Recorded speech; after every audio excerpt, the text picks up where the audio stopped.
महाकुंभ की इस महाबेला में टाइम डायलेशन, क्वांटम सिद्धांत सभी महाकुंभ में एक साथ लागू होते हैं।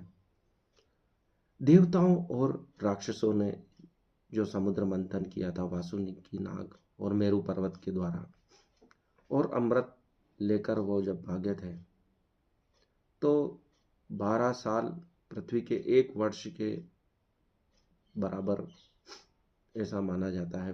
अर्थात पृथ्वी के 12 साल देवताओं का 1 वर्ष के बराबर माना गया, और वह अमृत की बूंदें जो पृथ्वी पर गिरी है, हर 12 साल में उस स्थान पर प्रयागराज में, हरिद्वार में, उज्जैनी में, नासिक में कुंभ का आयोजन होता है।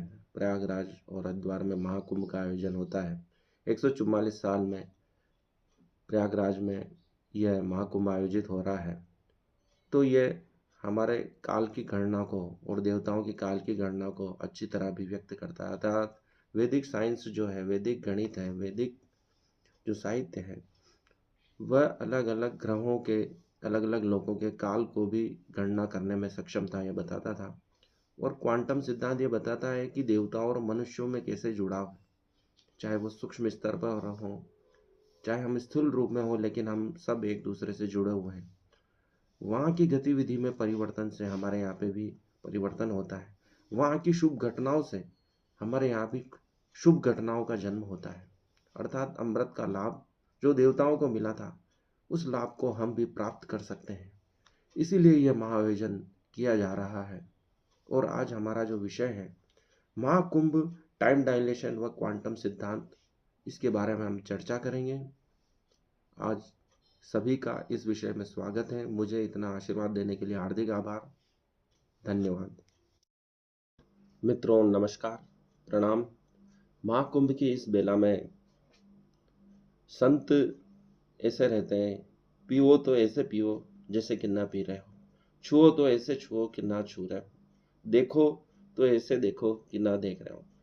अर्थात पानी पर लहरें जिस प्रकार से आकर चली जाती है और पानी पर कोई प्रभाव नहीं छोड़ती है, नदी पर कोई प्रभाव नहीं छोड़ती है, वैसे ही संत हमारे ऊपर, हमारे साथ होकर भी हमको कोई कष्ट नहीं पहुंचाते हैं, हमको कोई नुकसान नहीं पहुंचा। उनकी उपस्थिति होकर भी अनुपस्थित होते ऐसा प्रतीत होते हैं।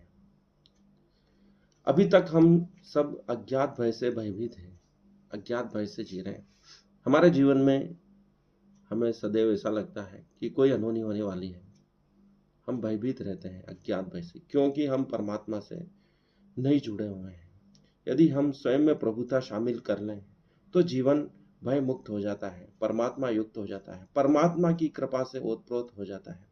हर पल परमात्मा की उपस्थिति का अनुभव करें, प्रभु का ध्यान करें। भगवत स्मरण से ही यह सब संभव है। कृष्ण ने गीता में कहा है, एक जागा हुआ पुरुष ही भयभीत नहीं हो सकता है।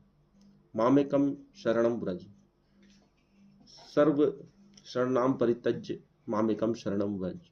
अर्थात सभी प्रकार की शरणों को छोड़कर तू मेरी शरण में आ जा। अर्थात तू भय मुक्त तभी होगा जब तू मेरी शरण में आएगा। तू बहुत सी दिशाओं में घूम रहा है, विभिन्न दिशाओं में घूमने से ही तुझे भय लग रहा है। एक की शरण में आने से ही व्यक्ति भय मुक्त हो सकता है। सदैव परमात्मा मय रहे, प्रभु की कृपा को अनुभव करें, हर पल प्रभु को धन्यवाद दें, हर क्षण के लिए धन्यवाद दें, क्योंकि हर क्षण महत्वपूर्ण है और किसी और को नहीं मिला है, सिर्फ आपको मिला है। आपको जीवन मिला है, एक पल का भी भरोसा नहीं, और परमात्मा आपको उठते ही जीवन दे रहा है। आप सोते हो और उठोगे या नहीं उठोगे, ये सब परमात्मा के हाथ में है। इस सुंदर संसार में रहने को परमात्मा हमें दे रहा है, उसके लिए हर क्षण धन्यवाद है। प्रभुता को महसूस करें, अनुभव करें कि परमात्मा आपके सदैव साथ में है।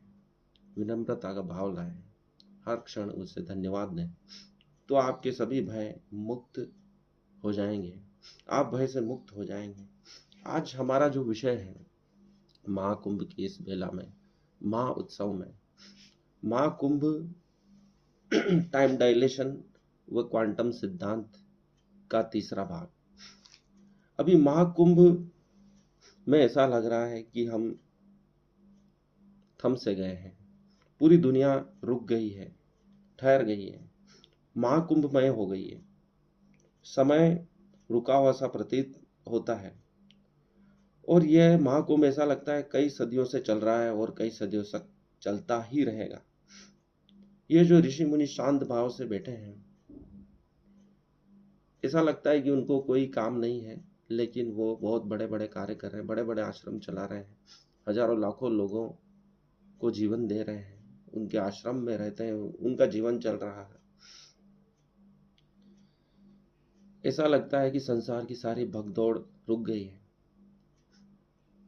ऐसे कई बाबा हैं जो आईआईटी किए हुए हैं या बड़ी बड़ी पढ़ाई किए हुए हैं, जो जीवन की भाग दौड़ से, जो विदेशों में नौकरी करके आए हैं या बम्बई, मुंबई, दिल्ली आदि बड़े बड़े शहरों में जो भाग दौड़ में रह के आए, वो एक शांत भाव में बैठे हैं।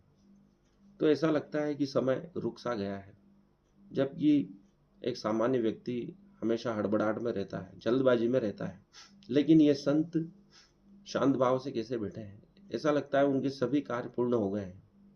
ऐसा कैसे वह कर सकते हैं? तो उसका कारण यह है कि वह समय को धीमा कर लेते हैं। समय तो उसी गति से चलता है, लेकिन वह उसको अनुभव नहीं करते हैं। भगवत गीता का ज्ञान कृष्ण ने अर्जुन को एक महायुद्ध में समर क्षेत्र में दिया। तो 18 अध्याय की यह गीता बहुत बड़ी है। इसको कुछ समय में कृष्ण ने अर्जुन को कैसे सुनाया होगा, और इतनी देर तक दोनों पक्षों की सेना खड़ी रह सकती है क्या? तो उसका सीधा सा तर्क है कि उन्होंने अपना ज्ञान सीधा उसके मनोमस्तिष्क में उतारा था। आंतरिक संप्रेषण की भी एक विधि होती है, रेडियो ट्रांसफर मिशन। ये वैसा ही है जैसे 6G का आपको डाटा उपलब्ध है और दूसरे डिवाइस में आप अपना डाटा ट्रांसफ़र करते हैं या कोई फाइल सेंड करते हैं। वो फाइल बहुत बड़ी होती है, लेकिन वो पूरी तरह से चली जाती है पूरी सूचना के साथ। उसी प्रकार कृष्ण ने अर्जुन को 18 अध्याय का ज्ञान इस महासमर में कुछ ही क्षण में दे दिया। 2 क्षण भी नहीं लगे होंगे और अर्जुन समझ गया। लेकिन जब उसको लिखा जाता है तो वो काफ़ी विस्तृत 18 अध्याय में हमको मिला। व्यास जी ने भी लिखा तो 18 अध्यायों में लिखा। यह समय डायलेशन है। आप कुछ समय में बहुत अधिक जानकारी प्राप्त कर सकते हैं, जैसा अर्जुन ने प्राप्त किया। इसलिए अर्जुन को कृष्ण कहते हैं कि तू मुझे पूरी तरह तब जान पाएगा जब तुम्हारा तीसरा नेत्र खुलेगा। तीसरे नेत्र खुलने से ही पूरा डाटा अर्जुन में समा गया, जैसे 6G का डाटा उसे मिला हो। इसलिए कृष्ण अर्जुन से बार बार कहते हैं कि तू जागा हुआ पुरुष बन। जागेगा तभी सभी सूचनाओं को, जानकारी को एकत्र कर पाएगा, उस महाज्ञान को एकत्र कर पाएगा जो परमात्मा ने सूरज को दिया और सूरज से अंततः पीढ़ीगत मानव जाति को मिला। और आज तू भूल गया है तो वापस मैं तुम्हें प्रदान कर रहा हूँ। जब हम देखते हैं टाइम डायलेशन की बात करते हैं, तो एक राजा हुआ करता था जो अपनी पुत्री के विवाह के लिए पूरी पृथ्वी पर किसी को योग्य न जानकर ब्रह्मलोक में ब्रह्मा जी से पूछने गया कि इसका विवाह किससे किया जाए, कोई राजा योग्य नहीं दिख रहा है। लेकिन ब्रह्मा जी कुछ काम में व्यस्त थे। थोड़ी देर वह रुका और उसी क्षण ब्रह्मा जी का ध्यान गया कि आप किस लिए आए हो। वह राजा अपनी पुत्री को साथ लेकर आया था और ब्रह्मा जी ने कहा कि तुम थोड़ी देर रुके हो तो पृथ्वी पर हजारों वर्ष बीत चुके हैं और वे राजा जिनकी तुम बात कर रहे हो तो कब के काल के गाल में समा चुके हैं। अब तुम पृथ्वी पे जाओगे तो भगवान बलराम ही इस पुत्री के विवाह के योग्य तुम्हें मिलेंगे। जब बलराम जी के पास वह राजा अपनी पुत्री को लेकर गया, क्योंकि वह काफ़ी वर्षों पुरानी बात है, हजारों साल पहले लोगों की लंबाई भी ज़्यादा होती थी, तो राजा और उस पुत्री की लंबाई बलराम जी से बहुत अधिक थी। बलराम जी ने अपने हल के द्वारा उसकी लंबाई को थोड़ा छोटा किया और अपने योग्य बनाया। कहने का तात्पर्य है कि टाइम स्पेस को पौराणिक काल में भी अच्छी तरह अभिव्यक्त किया गया। वे जानते थे और एक दूसरे लोक में भी चले जाते थे। और हमारे यहाँ का समय और ब्रह्मलोक का समय में काफी अंतर होता था, ये भी लोग जानते थे। ब्रह्मा जी का एक क्षण हमारे लिए हजारों वर्षों के समान है। इसी प्रकार जनक जी के दरबार में एक ऋषि आए थे और वह शास्त्रार्थ करके सभी को हरा देते थे और उन्हें समुद्र में डुबा देते थे। जब अष्टावक्र ने सुना कि उनके पिताजी को भी उन्होंने समुद्र में डुबा दिया है, तो वह शास्त्रार्थ करने आए और उन्होंने उस ऋषि को हरा दिया। कहते हैं कि वह ऋषि दूसरे लोक से आया था, समुद्र के रास्ते से। जब उनसे पूछा गया कि तुमने ऐसा क्यों किया, तो वो कहते हैं कि दूसरे लोक में एक महायज्ञ चल रहा है जिसमें ऋषियों की आवश्यकता है जो ये यज्ञ करा सकते हैं।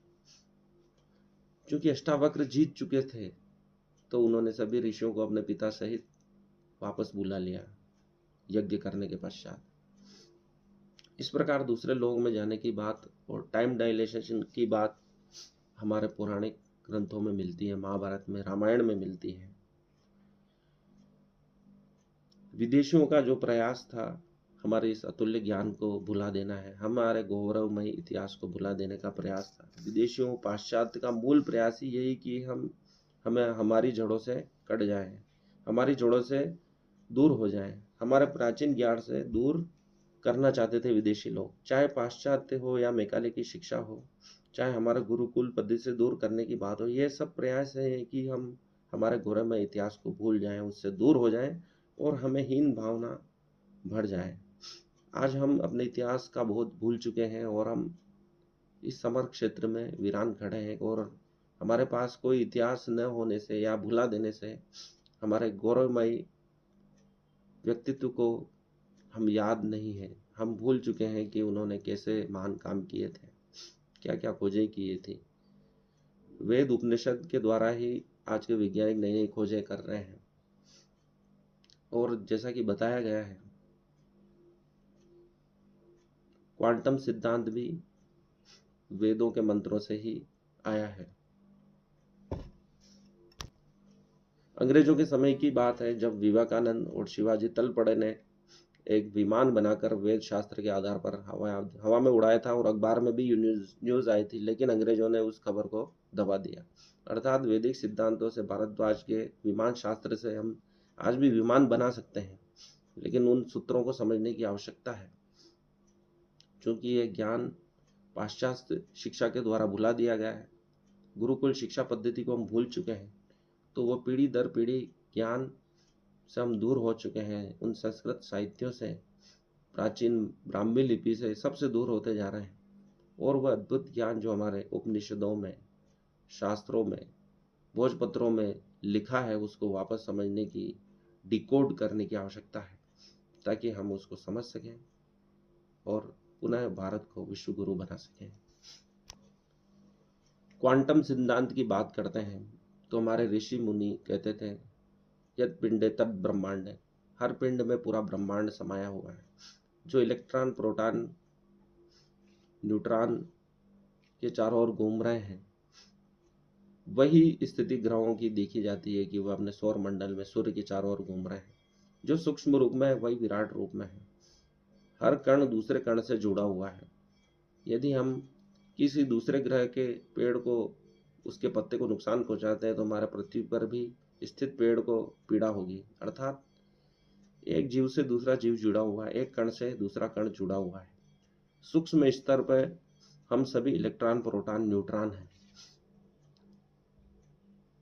सबकी मूल संरचना में मूल कण वही है, लेकिन उनकी मात्रा, गुण, धर्म के आधार पर हम उनके अलग अलग रूप देखते हैं। यही चीज हमारे ऋषि मुनियों ने समझाई है। इसलिए उन्होंने वसुधैव कुटुंबकम का नारा दिया। पूरी पृथ्वी हमारा कुटुंब है, अर्थात सभी हम एक ही हैं।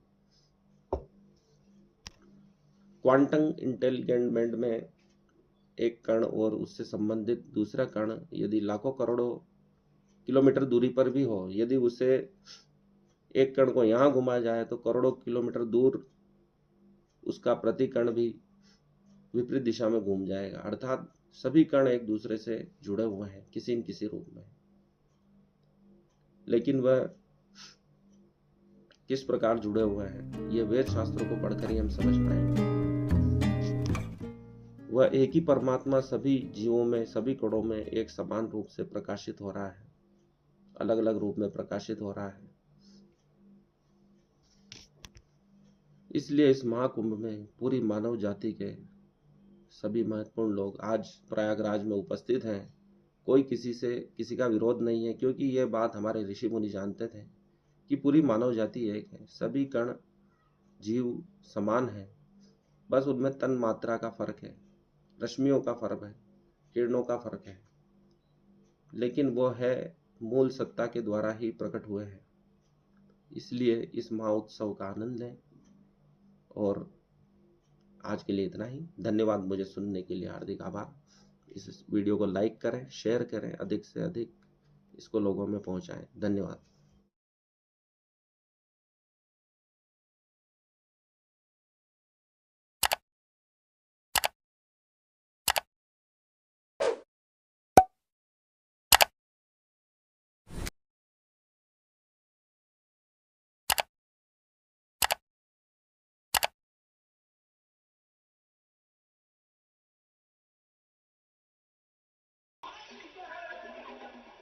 शिव शिव शंभु शंभु है महाकुंभ है, राम त्रिवेणी शंभु शंभु है महाकुंभ है।